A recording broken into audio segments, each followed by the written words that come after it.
Hi, my name is Wyatt. And I'm Sarah. This is a plan if a tornado watch or warning is in your area.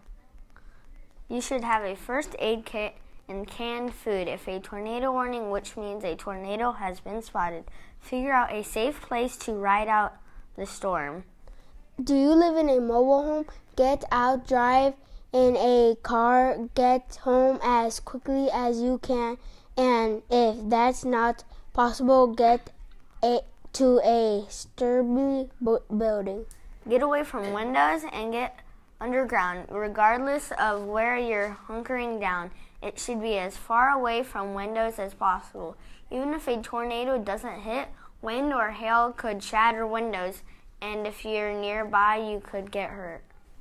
You should make every attempt to get underground during a severe storm, either in a basement or storm shelter. If neither is possible, head to the innermost room, your hallway, on the lowest floor of your home.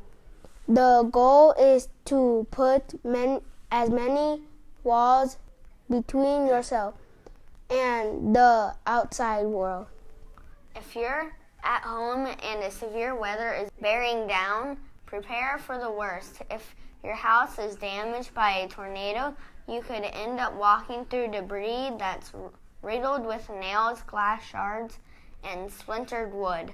The best way to ensure your shoes aren't scattered is to put a pair before the storm comes.